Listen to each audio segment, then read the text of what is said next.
Alright guys, so in this last project we're going to be building a complete CRUD application using ES 2015 modules. Okay, now everything we've done up to this point has been able to run right in the browser. We haven't had to compile any code, but with modules they haven't been implemented in browsers yet, so we do need some help.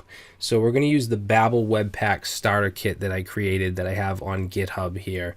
And basically Babel is used to transpile ES 2015 plus code down to regular ES5 code, and we need to do that in order to use modules. And then Webpack gives us a nice workflow so that we can use NPM, we can create static assets, and we also are using something called the Webpack dev server that will allow us to run an auto load server in the browser while we create our application. So it's a nice little workflow, and I'm not going to go through creating this actual starter pack. If you're interested in that, you can look at the Traversy Media YouTube channel, and I do have a video on that. Just search for Babel and Webpack. Alright, so to use this we will need npm. As you can see, we need to run a couple npm commands, so you will need Node.js installed. So you'll need to go to nodejs.org and just download the latest version, and then you'll have npm on your machine.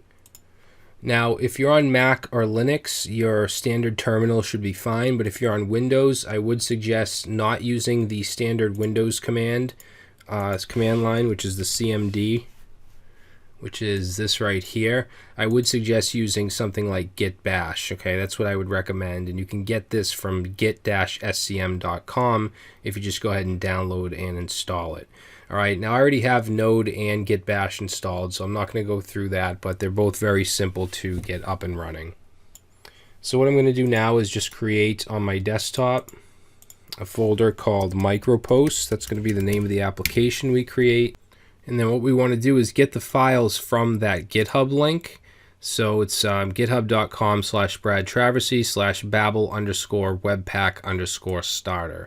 Okay, and we can you can clone it using Git, or you can just go ahead and click download zip, and that'll download the zip file. And we can open that up and just go ahead and open up the main folder here, and then bring everything over to the Micropost folder like this. Okay, so that will get our project set up. Now we're going to want to open this with a command line or a terminal, this Micropost. If you installed git bash, you can simply right click the folder and say git bash here. And let me just pull this down, and now you can see we're in the Micropost folder. If we look at the GitHub page, we need to run npm install, and what that's going to do is it's going to look at the package.json file. It's kind of a manifest file, and it looks at all these dependencies and installs all of these. So it installs Webpack, it installs all Babel and all the different presets that we need, the Webpack dev server. It does all that for us. So let's go ahead and run npm install, and make sure you have Node.js installed, or npm won't work. Alright, and as you can see, it created a Node modules folder, and it has all kinds of dependencies in there, but we very, very rarely touch anything in the Node modules folder. Alright, so now that that's set up, what I'm going to do is open up Microposts in Visual Studio Code. Now from your text editor, you can actually do code dot, and that'll open Visual Studio Code up in that folder. So I'm just going to snap that over. Alright, and Visual Studio Code actually has an integrated terminal, and you can get to that by going to View, Integrated Terminal, and you can see it pops up down here. Or you can do Control and then tilde, and you can toggle it that way. Now, if you're on Windows, by default, this will be PowerShell. It won't be git bash like you see here. If you want to use git bash, let me just get rid of that. If you want to use git bash, you have to go to your Preferences, Settings, and you have to add over on the right side here this terminal integrated shell windows, and then you want to point to your git bash location, which is this by default. Once you do that, then you'll be able to use git bash down here. Okay, just to mention that. Now just to go back to our package.json, I just want to show you up here where it says scripts. So basically we have two commands that we can run to do two different things. One is build, and to run this we actually have to do npm run build. That'll run Webpack and that'll compile our code down to ES5. Now our main app file is going to be in the source folder, and it's called app.js. And all I have in here is a const greeting hello world and then just console logging it. So this is the file that will get compiled down to ES5 if I run npm run build. All right, and it'll get put into a folder called build. So let's go ahead and try that. If I go to my command line, I can either go over here or down here. I'll just go down here and I'll say npm run build. And that's going to have Webpack create this build folder for us. And if we look inside, we have an app.bundle.js file. And this is basically, there's going to be a bunch of crap that you don't understand here. But if we go down to the bottom, let's see, where is it? We're looking for the variable that we created. Let's just search for hello world.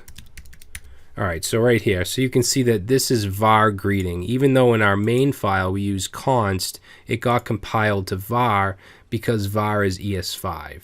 Okay, so anything we put in this app.js file or any modules we connect to it is going to get compiled to ES5 that can run in the browser. Now, if we look in the index.html file, you'll notice that the file that we're including is the app bundle file. So this is the compiled ES5 code. So we're not actually putting the app.js code right in the index.html. We're putting the file that the bundle that gets compiled. All right, so hopefully that makes sense. Basically, stuff that we can put stuff in here that isn't yet implemented in the browser so that it gets compiled to app bundle, and then we include app bundle in our index file. Now npm run build actually creates the build folder and all that stuff. If we want to just run our server, we can do npm start. And you can see that for me it's open on where is it, right here, port localhost port 8082. I believe the default is port 80, but I think I have something on 80 and 81, so it opened on 82. So let's go ahead and try that. Localhost colon 8082, and there we go. So we get my JavaScript app, and that's what we're seeing here in the index.html. If I do if we look in our console, just reload, we see the hello world, and that's coming from our app.js. Whoops. Technically it's coming from the bundle file, but it's getting compiled from our app.js. So let's go ahead and snap this to the side and this to over here. And now we're ready to start building our application, and we'll be able to use modules. Now we have the dev server running down here in the integrated terminal. I don't really want to do that because I want this freed up for any other commands that we need to run. So I'm going to Control C and stop that. And then I'm going to go back over here to the git bash window and run npm start. Okay, and I'll let the server run here so that way we have this command line open. All right, and our application will still run. All right, so in the next video, I want to talk about ES 2015 modules. That's the main reason that we had to set up this whole environment here. So I'm going to show you how we can create another file and we can export stuff from it into the app.js file.